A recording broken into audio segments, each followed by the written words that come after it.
it off. Certified squad, we living large in the city blocks. Hustle hard, we keep it real, avoid the fake talks. From the boombox to the podcast waves, we reign. Engraved in the culture, can't stick this ball and chain. And survive that neo soul, make your spirit grow. Rhythm, flow, melodies that make your heart glow. Oh yeah. Yo, week 2 and our production value has already gone up 300%. All the way up. Shout out to my son Shamar on the intro. Man, Does he isn't still it dope? go to by Shamar the Superstar? No, he said he don't like Superstar Shamar. But for this show, we're going to call him Superstar Shamar. You can follow him at official Shamar Hill, SHAMAR. And he's only 13 years old. And he did our intro. He was like, Mom, I got to upgrade you guys. You know, it's like, you know, you got to feel good as a parent when you raise talented baby humans. You know what I mean? Yeah. It's almost like Wanda and her kids. Yeah. I don't know what her kids are 100% capable of because everything because her kids were fake in the WandaVision show, so we didn't even get the full max of it. But it is what it is, man. Well, peace and love, y'all. I go by the name of Headkrack. Over there on the lower corner is Jigsaw. And up top we got Queen YoNasDa. And we are all brought together by our love of all things fantasy. Fantasy, nerd, fandom, comic books, and culture. Hip-hop culture. And it's we're holding back all our heavy artillery right now. But we got something to say. Fact though.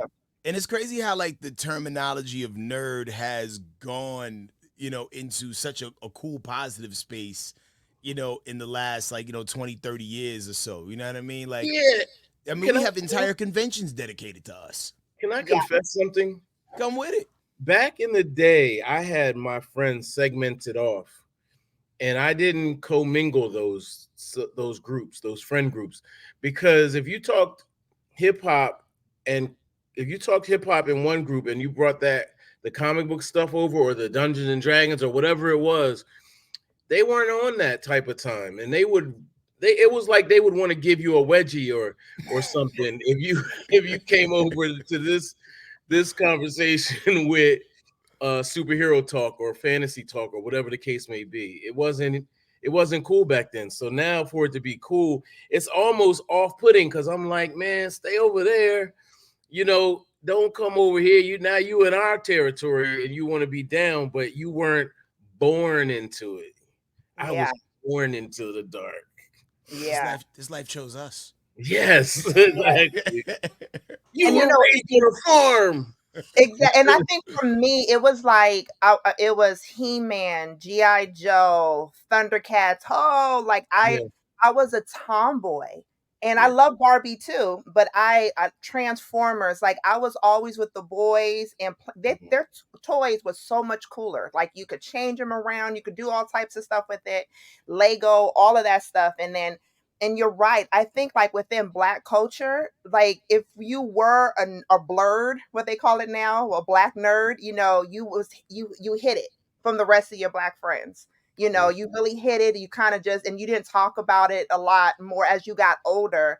And like what we were just saying, like I go to comic book stores, and because this morning, I had emotional moment with you guys as we was texting, because I was like, finally, I have some friends that I could talk about nerd stuff with and not being judged or whatever. And I'm trying not to tear up, but that's how real it is in regards to like Black culture and finding your alikes that are still cool, still love hip hop and everything like that, but that's your alikes. And so I go to this comic book store, and it's one Black guy that's there, and I'm like, you know, I want to talk to him about some of the things. Like I want to talk to him about Supercell on Netflix and just certain things that we're seeing in Black sci-fi. And he's just like, you know, I'm not into none of this. And I'm like, why do you work here? Like, why do you work here? So I'm talking to the white guy in there, and we're talking about all of that stuff, you know. And so it's hard to find your alikes here. So I'm happy that we have this because, you know, I think there's a lot of people, and we're starting to see it more in hip hop. Yeah.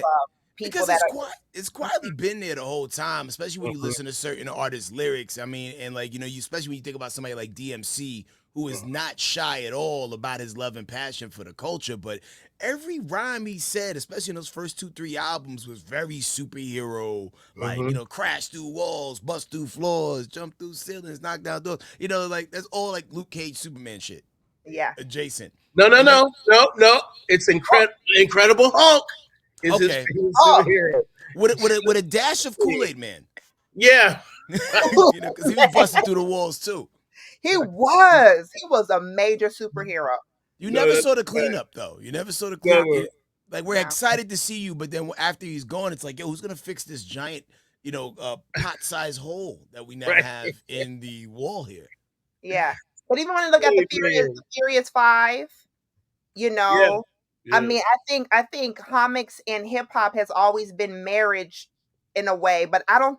Yeah, it has been. Now that you think about it, Bambaataa had artwork that was a comic book, like very, very similar, very early on. The Superman rap with the Sugar Hill Gang. Yeah, The Adventures of Super Rhymes. Yes. That too. Yeah. Yeah. And the Fat Boys even had a Spider-Man rap back in the day, which was crazy. For real? Whoa, I'm telling y'all, we're gonna have to next episode, we're gonna have to play the Spider-Man rap by the Fat Boys. He goes in. Well, real quick, Chuck, we might have to actually the lyrics and put it in an AI changer just so YouTube doesn't mute the audio when we play the what's her face. So we gotta use some nerdy workarounds. There you go.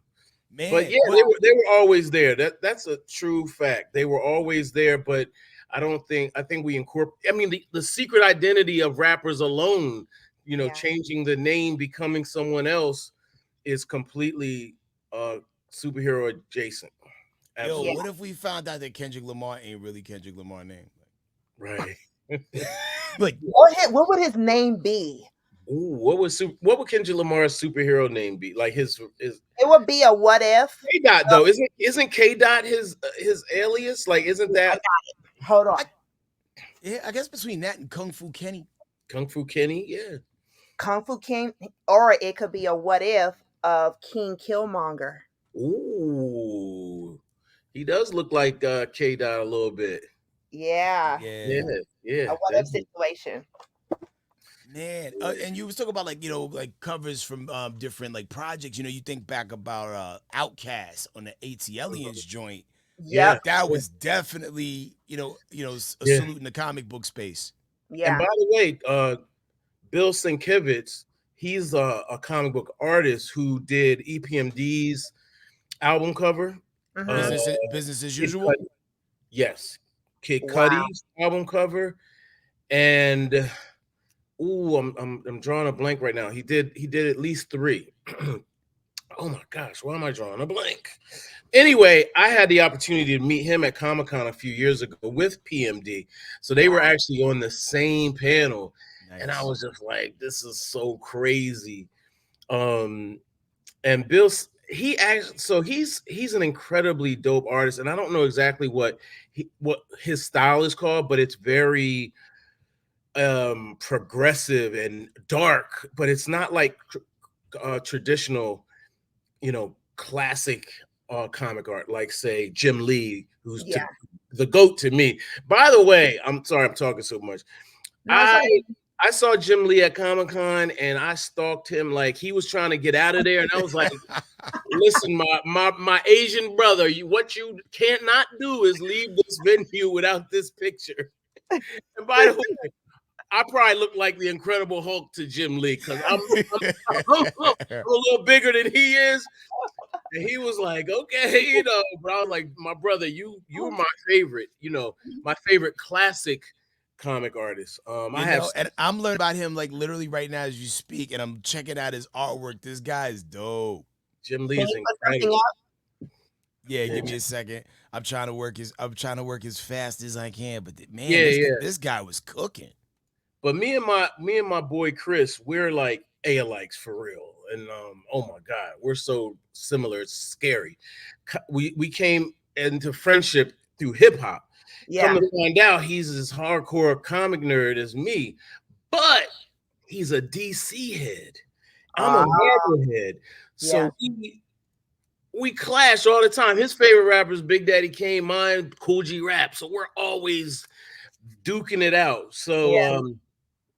still working on him though. I'm still working on him. But anyway, Jim Lee, Jim Lee was his favorite as well. But Jim, he didn't get that picture, but I was literally like, nah, Jim. Yeah. One day when y'all see this picture, y'all gonna crack up. Man, shout out to everybody, man. Like, even like I think it was Jack Kirby is another guy who Yeah. influenced a lot of like people's like art Yeah, direction and legend. drawing style.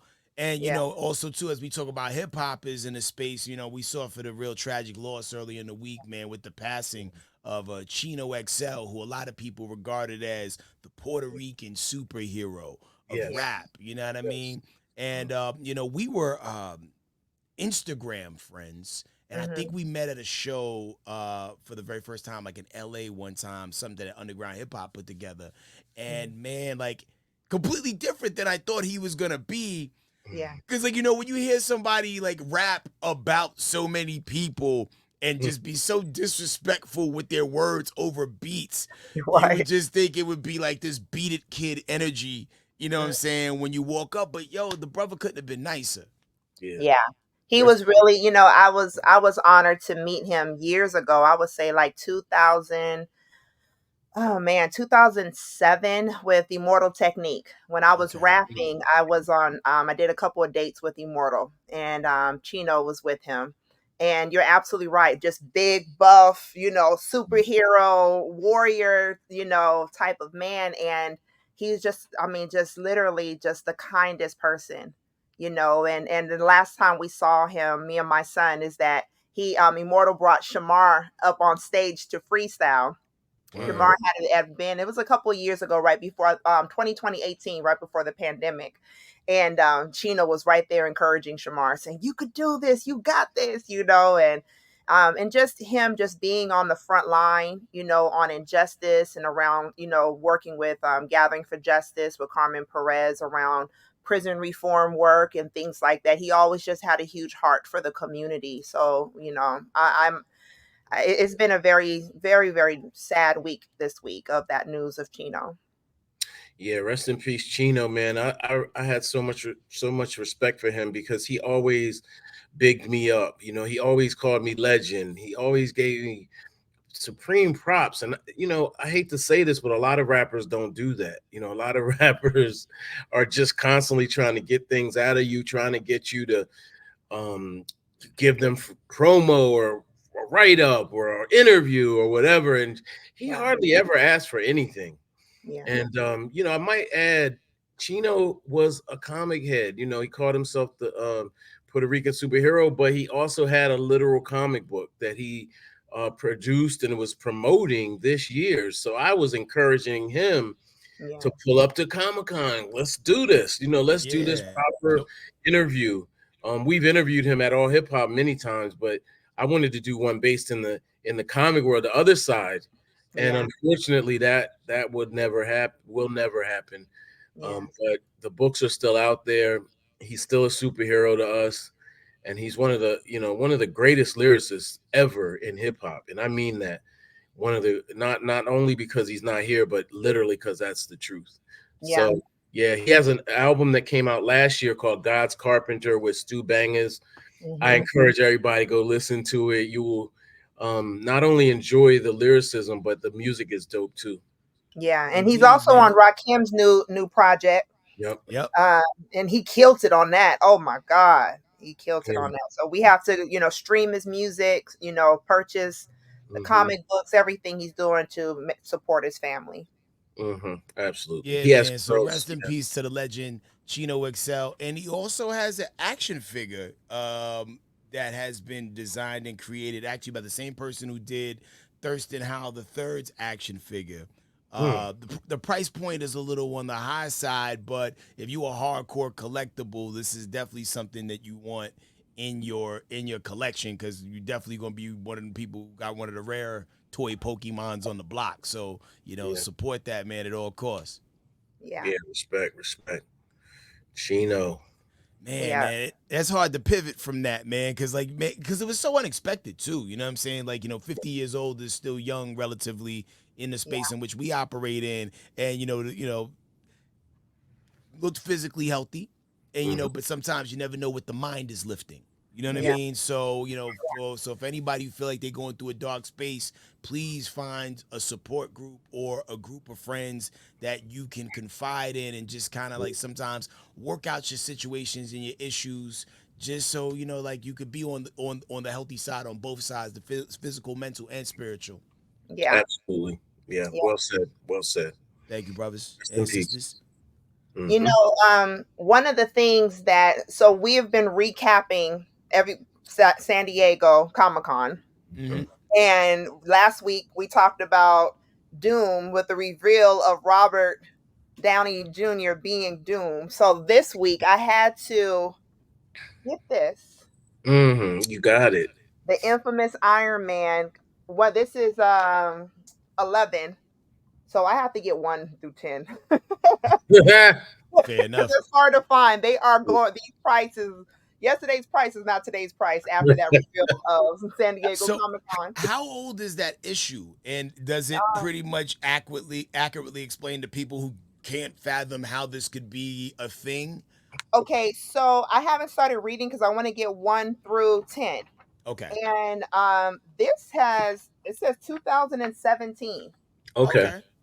So this is more of a what if. Mm-hmm. And I'm learning that is a lot of what ifs happening in the Marvel multiverse. And this is a what if situation. So since we are talking about what ifs, one of the things that we've been talking about, and we saw our boy Jonathan Majors on TMZ, and he was saying, well, he with his response on Kang, on Robert Downey Jr. being, Doom, and then he was just like, well, if Marvel wants me back, I would love to be back. And now all the chats, everything on all of the Marvel fandom sites, everyone is saying, hey, if everyone can be able to forgive, so many other actors, and they've done a lot more things, then I think that Marvel should go ahead and forgive Jonathan Majors.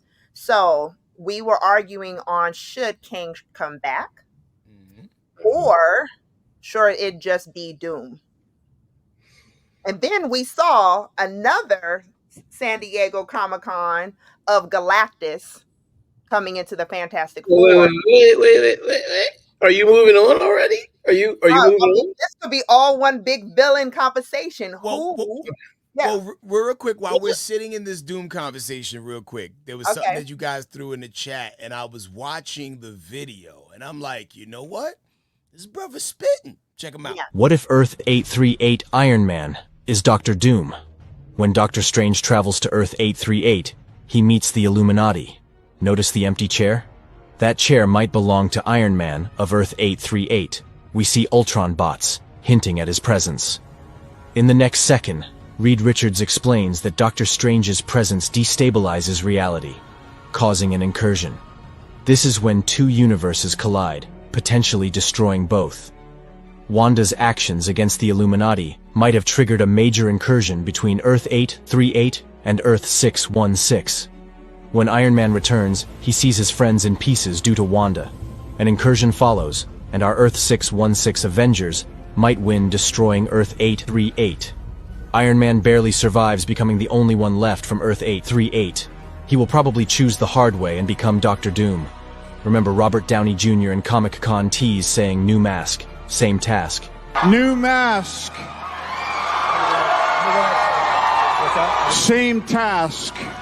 Could this be a hint? What do you think? Could Earth 838 Iron Man really become Dr. Doom? Let us know in the comments. This is Nerdy Geek signing off.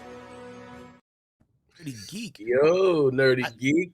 I think we're about to get white Killmonger. A villain who's a villain for all the right reasons. You know what I mean? Because, based on that layout, I'm like, you know what? Yeah, I'd be mad too. Right. Yeah. You're right. A white Killmonger. Yeah. A white Killmonger. Yo, that is so funny. I'm gonna come in with a hot take too. That empty chair also could have belonged to Sue Storm. Who was there all the time? It's like, oh shit, I'm invisible. Niggas don't see me. I'm gonna get out of here. Yeah. Church Yeah. finger, walk out of the you ain't about to turn me to ramen. Like Scarlet Witch did with everybody else. Man, but that's a dope premise though. Yeah. You know, they're dissecting this stuff like never before. I think if y'all noticed, you know, I'm gonna this is my place, by the way, to obsess and process the Hulk. I'm just letting y'all know. Okay. So in you know, it's no soccer now. Deadpool and Wolverine, when he flashes the claws in the reflection, is the Hulk. Yeah. So they're dissecting these the movies, they're spoiling it, they're doing all the things, and they're just super analytical. So I'm kind of here for it all. I wasn't a big fan of the multiverse at first because I felt like it was a crutch to you know, to fix things or to do things that were like, okay, you know, but with Deadpool, I really enjoyed how they flipped it. And now everyone is seeing like everything is possible in a way that actually seems to make sense a little more to me, at least. Yeah, I can see the flip of Iron Man and looking at, like, when you look at the beginning of how Doom, you know, he was similar to Iron Man. You know, I mean, Victor was really similar to Iron Man in regards to him just having just a magnificent mind, scientific, coming up with all these amazing type of things. And then so it doesn't seem that far-fetched, but do we think that he can fight the Avengers? That's the question. Yeah. I feel like the person would have the best answers, the man wearing the Doom shirt. You know, the answer is yes. It's kind of like Batman fighting Superman. You know, man, you know, can beat Superman. He's smart. He's that smart. You know, he's that equipped to do it. So I'm pretty convinced that Doom is beyond a formidable opponent for the Avengers, especially someone from another universe. You know what I mean? So I think his propensity for evil is probably unparalleled. You know. But he can't win against the Fantastic Four. So what makes you think that he could go up against all the Avengers? Like every single body. Every single one. I mean, and then he also has a heart for Homegirl. What's her name? From the Fantastic Four. Sue Storm. Sue Storm. Yeah. He has a heart for her. He has a soft spot, you know. I really love Kang. I really think they should bring him back to go against the Avengers. And then I also love Galactus. And let me pause for you for a moment. Let's talk about Jonathan Majors. Let's talk about let's just say it. Okay. He's a black man who, now before I say what I'm gonna say or what I want to say, as you're the woman here, you're the shero here. Tell us your thoughts on what he was accused of and convicted of, which is difficult for us to talk about as men. I think in relationships we go through things happen, and this is not an excuse of abuse in any way, shape, or form. Yeah. But I will say what I saw, I'm just having difficulty processing what I saw, particularly the running away part, the hard bottoms runaway for blocks and blocks. Yeah. I'm not understanding the man running away from a white woman. Yeah. And then being ostracized in this manner. I think because of there was what was it? Did he hit her? Did he push her? There was some physicality. Right. Okay. And not all of it was confined to the car, you know, because there was also things brought up in court about things that actually happened in their home. Yeah. Where like, you know, big arguments, you know, no broken bones, you know, but probably the same type of arguments that some couples get into. Johnny Depp had. Right, and she cut like a piece of his finger off. Amber Yeah. Heard did. Yeah, and put boo on his blankets. I mean, there was I just think that, and as someone that has been in an abusive relationship, not to the level of what I saw the Jonathan Majors. It was more worse abuse, but what I saw with Jonathan Majors was a lot. It didn't seem abuse is abuse, but at the same token, I don't think that. I think with Jonathan Majors, I think it can. I don't think it can. I think it's forgivable. You know, now I can't speak on behalf of the victim. I can't speak on behalf of her, but at the end of the day, I think that when we look at Hollywood and we look at certain, whether he's a white man or a black man, when we look at actors in Hollywood that have been in worse situations, I mean, way worse situations that we saw, that with Jonathan Majors and read and heard the court transcripts and everything like that, I think his is forgivable.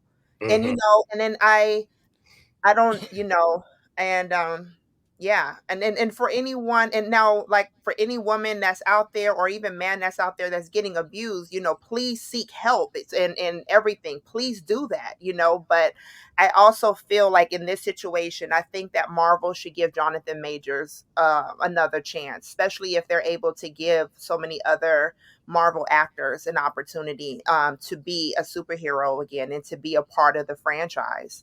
Not only is he really trying to like basically repent, we're seeing his repentance publicly, not just with, just his relationship with Megan Good and everything like that, but we're really seeing his repentance and a lot, and it was beautiful to see at an award ceremony when Ayala Van Zandt presented him and said, "We got you, we have you, and Black Hollywood has you." And so I think that he needs another opportunity because he was amazing as Kang. He was His man, appearance in Loki blew me away. You blew know what I me away. mean?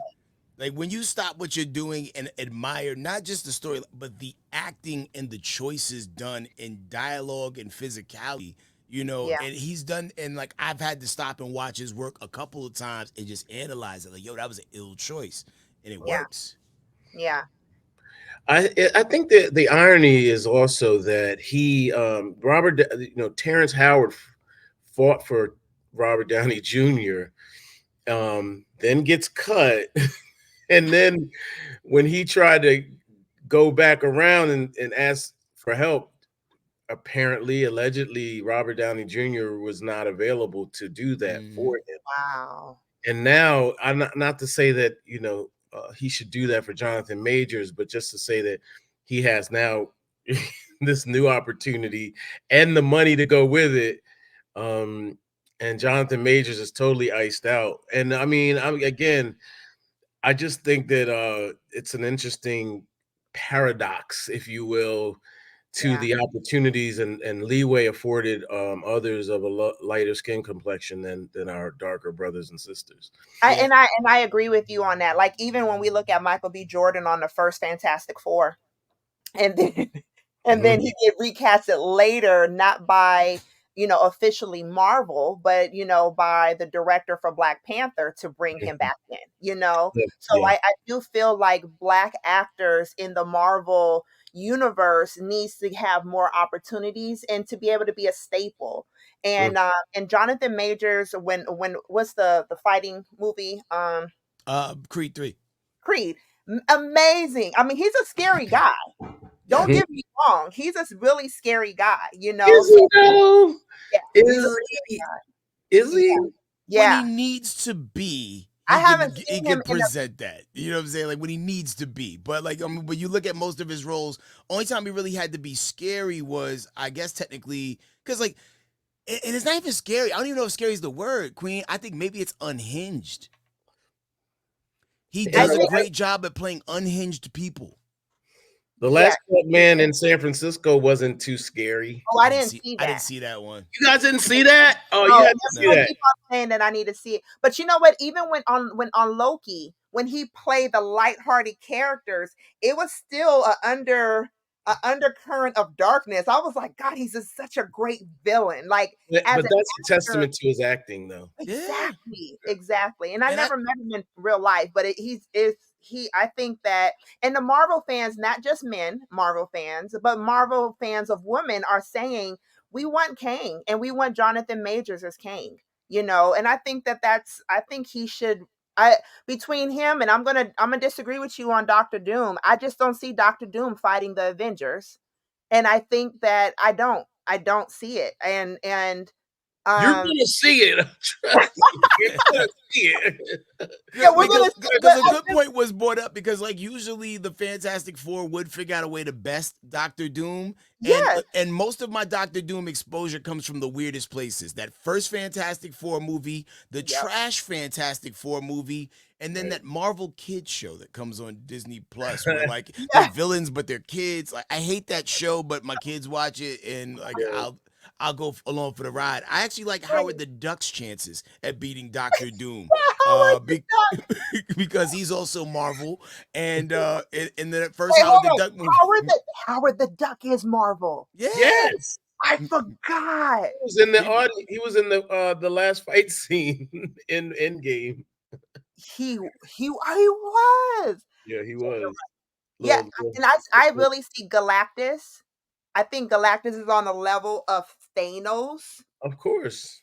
And I see Galactus and Kang. I don't see Doctor Doom. I think that for this Avengers, for Secret Wars, it needs to bring multiple villains. I think it should just be a multitude of villains going up against the Avengers. Now that you don't have no. You're gonna break the budget. The budget. you're gonna body bag the budget. They're not gonna. Even $1 billion won't make that money back. Because that's why I thought they was trying to break it apart in 2 movies. Because like, yo, fam, we can't afford everybody for one setting. Right. So like, y'all about to get a couple A and C characters in this one, and we gonna give you some B and some A characters in the other one. You know what I mean? Like, and we'll go from there. But real quick, I know we spent a lot of time on Jonathan Majors, but I also saw this happen to Nate Parker, and what happened to Nate Parker was awful. And it's because he was doing the wokest film that you could possibly do in 2016, and he refused to apologize for something he was acquitted of. Hey, hold on, tell me what happened. He got accused of sexually assaulting someone in college, and it come to find out that like he was found not guilty in that situation, and they brought it up on one of the morning shows, Good Morning America, Good Morning South America, whatever, right? Yeah. And South America. Yeah, and they brought it up, and he was very not apologetic about what happened, because it's like, hey, man, like the short version, I didn't do that. Yeah. So I'm not gonna apologize for something I didn't do. Like that, it came out that I didn't do. Yeah. By the way, it should be noted the place and location of that trial and that situation. That area is very, very, very. It's in Pennsylvania, very well known racist hub. I mean, extremely difficult for a Black man to be accused of rape and not be found guilty. So I found it very, very strange. It was an insult to the system that he actually went to trial, was found not guilty, and then because later down the line, much later down the line, in the midst of, and the backdrop is this movie about a slave revolt, for him to then be crucified posthumously, it's terrible. Yeah. Like if that movie he was promoting at the time was "Don't Be a Menace While Sipping Your Gin and Juice in the Hood" Part 2, yeah, none of this would have happened, and Nate Parker might have been Kang. Right. That part. Or would have been like Cody Rhodes, or or whatever, right? Not Cody Rhodes, that's a wrestler. Yeah, Uh, I was like, really? Like, no, he was really that good, and it would have put him in the rest of that. yeah. but he would have been Cody. Like, there's so many things that he had the potential to be because he was one of those guys who was Yeah. really a fantastic actor and was pushing it. Now he teaches acting, and it hurts my soul Oh because man. he was supposed to still be in the game. Yeah, He that's could have sad. been king. That's very Yeah. sad. Very sad. Yeah. This is a sad episode overall, actually. Yeah, let's not, okay, so we don't want to keep it sad, but Yeah, yeah. But no, shout out this is to a real hey, conversation shout though. out to just shout out to equality. Let's shout Yeah, equality out and Hmm. yeah, fairness and things of that nature. Because Josh Brolin played Thanos and Cable and was an abuser. So yeah, let's talk, so we have to, let's have some grace, but at the same time hold people accountable. But let's be fair. yeah, You know. I So mean, because let's there is that component, about how a lot of people didn't watch Flash just because Ezra Miller was in it. And because Marvel's been somewhat on a hot and cold streak, I don't think they wanted to risk any more the Marvels is. Mhm. With any of their future things, or like, the potential to not make money because of people's opinion on what's going on. But it's great that everybody's been vocal as they have been about wanting to see this guy succeed in that spot. Yeah, yeah. yeah, So yeah. others San Diego Comic-Con exclusives were toys. Oh yeah. Mhm. There was some major toys. Now, looking at everything, because I went through it all as a Funko collector, I was disappointed. The Ooh. only thing that I liked was that if you actually went there, and now they have it available on Funko.com, but if you was actually there, you can actually make your pop into you, but either you could choose a Wolverine Mhm. body Nice. or a Deadpool body, which was pretty cool. And I was like, oh, that's cool. But I think what makes it good is if you was there. Now they have it available where anyone can do it. And that's the thing that I'm starting to get upset with Funko is the fact that they're just really into this place of commercialism and just money. And when it comes down to like people like myself that like to collect, it's like, when you start seeing your favorite Funko characters, your pops up in the Five Below, when you start to see Mhm. them in Ooh, these you're a Funko snob.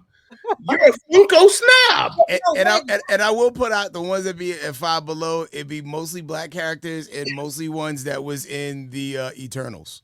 exactly. And then speaking of black characters, this week alone there was a huge rave of the Marvel Legends characters at Ollie's, the Ollie's at Ollie's outlet. Yo, shout And out it to was, another fellow Ollie shopper, man. yeah, Fist no, bump. it was my first time because it was trending. I never been there, but I Oh, love Ollie's is hard, yo. I love Ollie's now, but I went in there because it was trending that you could get Marvel Legends characters, figures for $9.99. But when I went there, exactly what Chuck just said is nothing but all of the black characters. What is happening with just our like we love I love this. But by putting these in certain stores that like Five Belows or Ollie's or, I want to go to a Target and see an exclusive of my black Funkos. And but yeah, Funko for San Diego Comic Con it wasn't hitting like it usually is. And then I was very disappointed because now I can't get my exclusive ones that I really like. It was too many Freddy Funkos and it just wasn't a lot. But there was some that we did see that is our favorite. And what was your favorite? My favorite was, I think I sent it to you.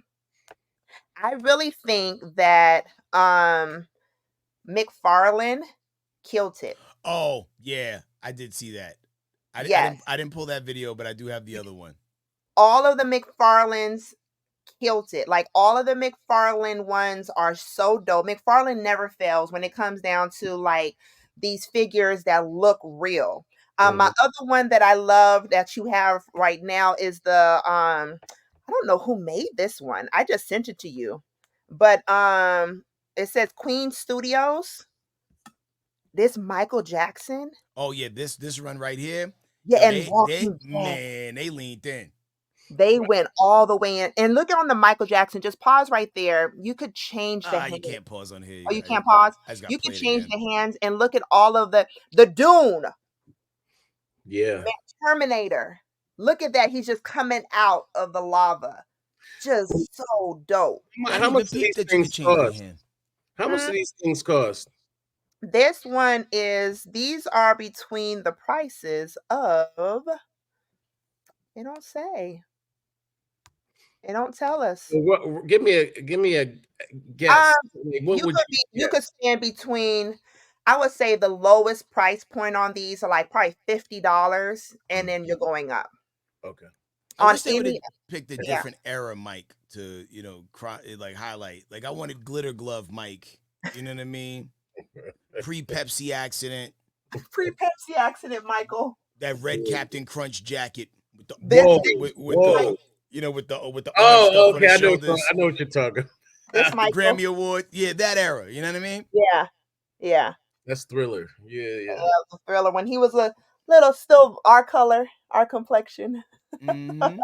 Medium nose Mike. No shade. Disrespect Mike on here now.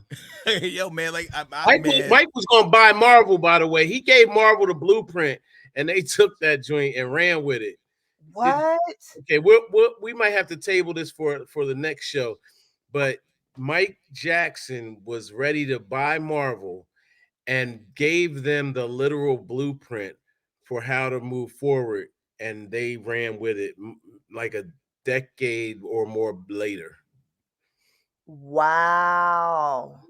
Yeah, well, you know what? He was the creator of magic. Yeah, and he was involved in a lot of behind the scenes things that people didn't know about. Because somebody was telling me at some point there was something about Sonic the Hedgehog that he was involved in some weird way, because there was that Sega connection, because Sega did the Moonwalker game, which was way better in the arcade than it was on the console version. I gotta point that out. Yeah, it was. Because the people in the Sega game didn't have guns, and you're like dancing, kicking music notes at them. But in the arcade, like, it's the whole smooth criminal experience. You know what I mean? Right.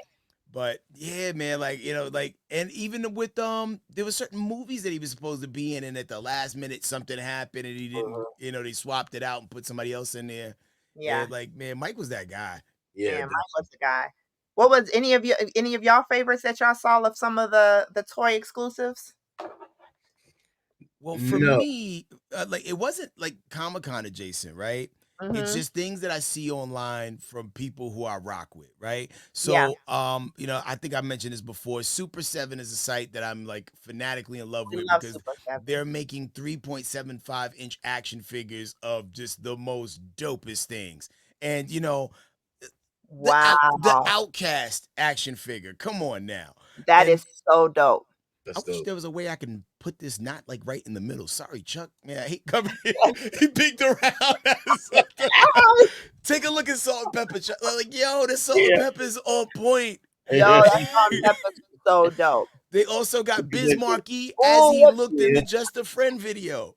Yo, that's hilarious. I'm gonna go like this. How are you doing that? I like that joint. Third base, Prime Minister Pete Nice and MC Sir. All of these were placed immediately in a cart, and they're on the way to my house right now.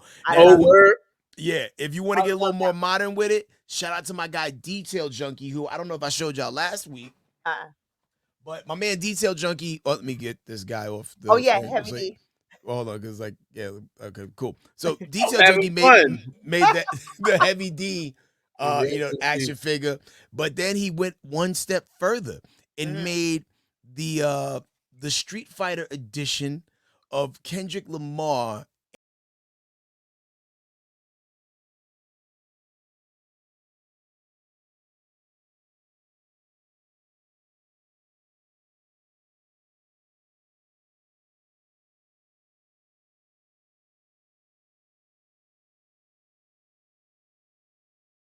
I'm sure YouTube's gonna mute all of that audio. Wait a minute. What did I just see? That looked weird. That looks a little weird. Kendrick Lamar was a little tall. Right. He was a lot tall, actually. They swapped heights. Right. But those action figures. A lot of plastic was used to make him that much taller. Like that's probably how tall Kendrick feels after everything that took place. But man, I just love how a lot of these independent companies and major companies are just really wrapping their arms around hip hop culture and giving it a go, man. And the quality is very top notch, on a lot of these things, man. And man, I just love to see it, man. Love to see it. Yeah. I love it. One of the things that was trending this week also was House of Dragons. Are y'all into Game of Thrones and dragons and everything? And have y'all watched House of Dragons? I do. Yeah, I do. I'm all in. I can't wait. Yeah, I'm all in. I can't wait for all the things. Because this would be like the third or the second spinoff of Yeah. Game of Thrones, correct? Yeah, no, it's the first spinoff. There's one on the way though. Yeah. Jon Snow, right? Am I correct? Oh, mm-hmm. Yeah. Jon Snow sounded like he would have been like the coldest dope dealer from like Detroit. Right. Yeah. You know what I'm saying? Like, it's my man Jon Snow. He moved. He was like with the big fur, and he was coming in on some he was a pure gangster. Yeah, Jon Snow, Curtis Blow. Yeah. I'm on season 2, episode 3. Okay. And oh my God. I mean, it's the season's already over. Everyone's talking about it. But man, on episode 2, when he killed the baby, I was like, oh my God. Like they killed the boy. And the mom just sat back and just was like, yeah, go ahead and kill it. What was wrong with the baby? It was going to revenge. Yeah. And then they didn't want the mom did not want the boy to be king. And so he saved the girl and killed the boy. Man. He's some wild whites. It's crazy. It's literally crazy. What, white hair? But it's black folks too. It's black folks with white hair. Now, if I'm not mistaken, in the original Game of Thrones, like the black people like didn't have joints, if I'm not mistaken, right? Was that a thing? Did not have joints? What joints? Yeah, like because we're on YouTube, so I'm trying to speak in code. Or what do they call it? What, a Munich? If you missing Heavy D and the boys, you're a Munich. So lost. They handle dick, man. Oh, okay. You're talking about Game of Thrones. Yeah. You're talking about Game of Thrones. That was a thing, right? Like the black people in Game of Thrones, like soldiers, the warriors. They were warriors. They were like, yeah, you're right. And then look at yes. Yeah. Oh, Daenerys Targaryen. Yeah. And the actress that plays her in real life name is I don't know. I don't know her name off top. I don't either. And I'm horrible with names. And then, of course, you know who this is. He ended up playing on Fast and Furious, and he is Aquaman. Yeah, that's Momo. Jason Momoa. Oh, they dissed him. He needs to be a couple shades darker. If there wasn't a name at the bottom of it, I would have said it was the Jon Snow. Zod from Superman 2. Right. That's definitely who it looks like. Or John B. John B. Not Jon Snow, John B. Don't talk. Yeah, so House of Dragons is about her family 200 years prior to before she came. That's a strong prequel. I'll say this about House of the Dragon. It's a little bit interesting because first of all, it costs more to make House of the Dragon episodes than it did Game of Thrones. But I really prefer Game of Thrones a lot more than House of the Dragon. And I think because the dragon was never the thing. It was like in the background, and then it became more important. And now with the dragon being the thing, it's the allure is a little bit lost to me because there's not as much fighting. It's more of a soap opera than anything. This season. And I think they're doing just enough to keep us watching, but not breaking the bank. CGI. Got you. I was wondering if this was a little bit more dragon centric because maybe now the technology is caught up to where they are, to where they could do it a little bit more economically versus when they first started doing Game of Thrones. Yeah, it is. And I think that also too, like when you're talking about the Game of Thrones, for me, I think Game of Thrones is better than House of Dragons, even though a lot of people disagree with the ending of the Game of Thrones. But it was because it was about all these different families from different kingdoms. And then here we're just really kind of focusing on one family and their inter-rivalry with one another. And that's kind of like, so it's kind of, I mean, it's good, but you know, it is kind of boring. But Game of Thrones, I mean, really from the first episode, season 1, you're like, what? They're brother and sister. What are they doing? Peak savagery. I mean, it was just crazy. So for anybody who's in a similar space like I am, because I think in totality, I've maybe seen 2.5 episodes of actual Game of Thrones. I saw like the last episode and like episode 7 of season 3, right? Would I be better suited to start watching House of the Dragon and then get to Game of Thrones, being that it's a prequel? No, because it's like 200 years prior or 300. It's so many years prior to that family that it doesn't. There's no connection. It just goes into their prequel of these kingdoms. Now they are going into the Starks on House of Dragons. But no, go straight to Game of Thrones. Get straight into the meat of it all. And then if you want to know about what happened before, you know, with their family 200 years prior, then yeah, you could watch the prequel. By the way, Marvel has really dropped the ball on Conan the Barbarian as a franchise. You know, when I see Game of Thrones, it just makes me think of how Conan the Barbarian was a universe back in the day and could easily be if it was well written, it could easily be similar to Game of Thrones. I agree. Yeah. I remember watching those movies when I was a kid. I completely forgot that Conan was actually a Marvel property.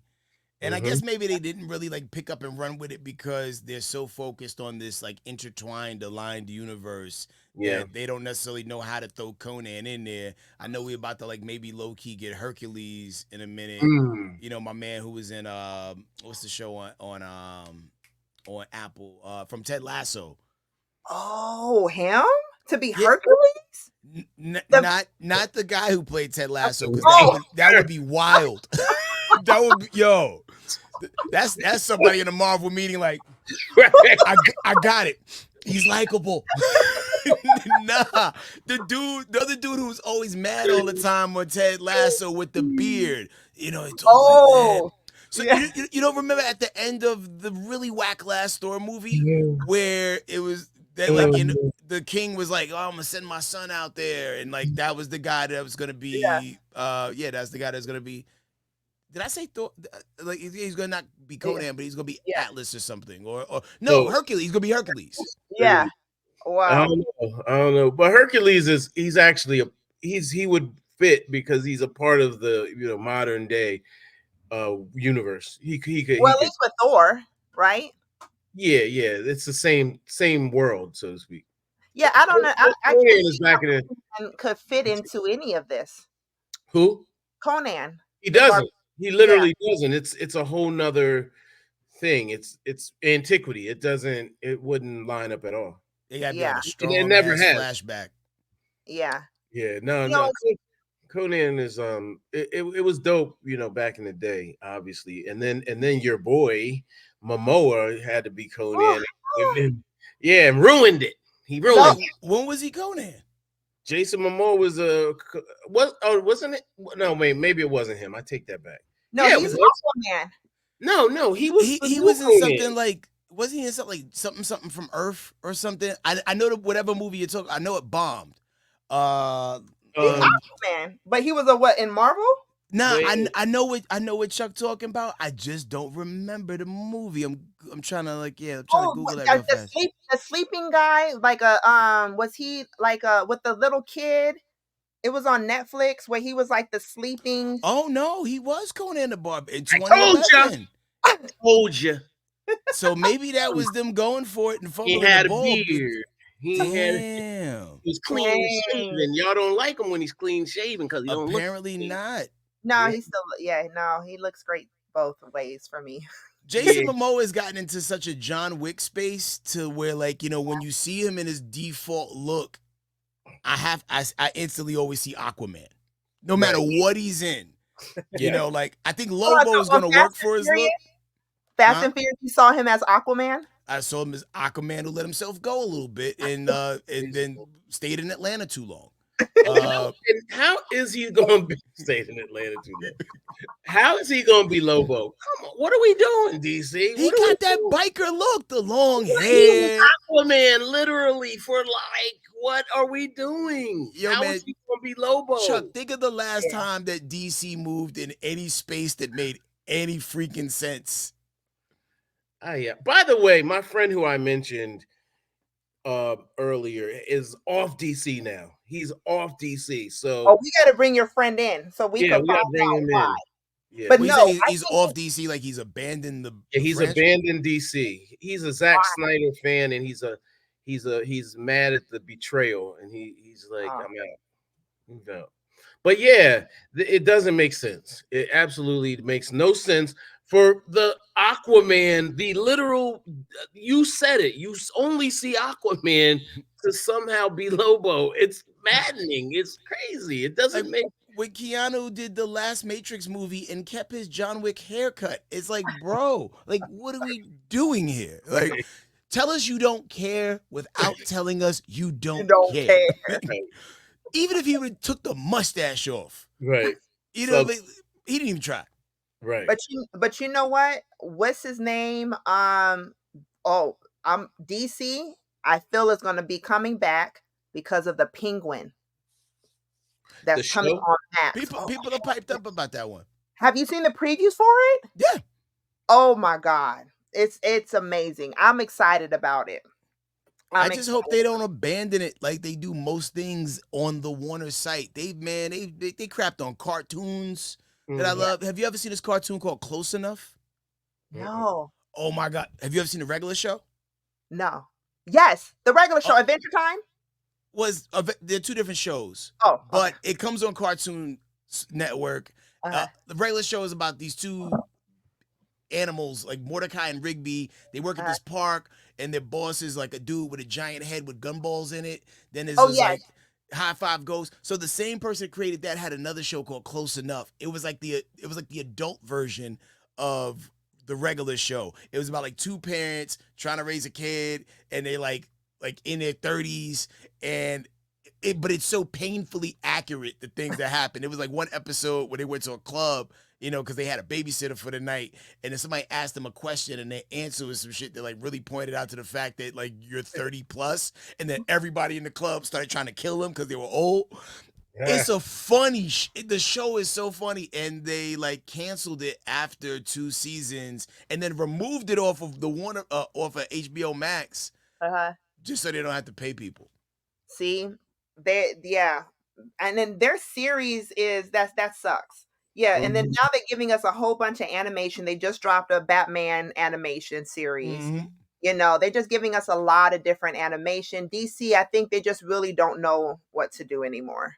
So, but, you know, I know we're going to probably talk about on our next episode our what if mashups. Oh, yeah. What if? Give us an example of some what ifs, and then we'll talk about on the next episode. What if Deadpool was really there the whole time, right? But just always late. Because you notice when he goes to things, he has to travel by car.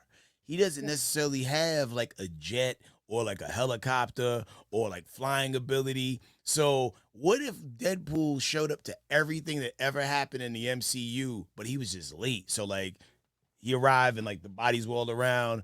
But what if he was there just to like make one thing happen that was really important, like an overall arc of things, like even in Endgame? What if he was the one that was like, yo, they're gonna be fighting in this field? Because how did everybody know where to pop up at? You know what I mean? Yeah. What are your what ifs that we could talk about for the next episode, Chuck? Oh my God.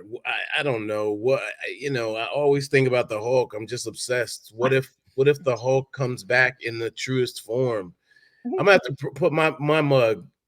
I obsess over the Hulk, but he is the first Marvel character on TV. He's clutch. You know what I mean? He's the Superman of Marvel. Like he literally to me is. So what So if Hulk was Superman? what if they fought? What if they did a crossover? What if Ooh. I've heard that. I've heard that. I know it can't possibly be true, but I've heard that they've had some crossover plans between DC and Marvel. I know that can't happen, but in the comics, Superman and Hulk did fight. They It's did. wild that Fortnite is the only brand that is capable of bringing DC and Marvel together. You know what I mean? Like Only brand. it's so ill how we never really got that Marvel versus DC fighting game that the fans deserve, or that very special episode where like Superman helped Spider-Man solve a crime in Brooklyn. Yeah. Right. And they're over there cranking 90s. That's what the young people call it when they're building in Fortnite, cranking 90s. My what if is, what if Spider-Punk Okay, Ooh. it's dope shirt. was the son of Killmonger? Oh, I So we like can that. talk about that on the next episode of the Certified Squad. bang, bang, bang, bang, bang. And yo, if y'all see this online, man, drop your what ifs in the comments too, and we can address some of those as well, because we love the interactivity, man. And just know you got a safe space here with us, man. We A like, B like, C alike. See you like. Like Ah, certified. Yep, Like it's the squad. Well, squad. yo, man. So be sure you tap in, follow us on the IG at what is it? The Certified Squad show on YouTube. Subscribe, follow, Instagram, Certified Squad show. There it is, man. Peace and love, man. We'll catch you on the next lap. peace.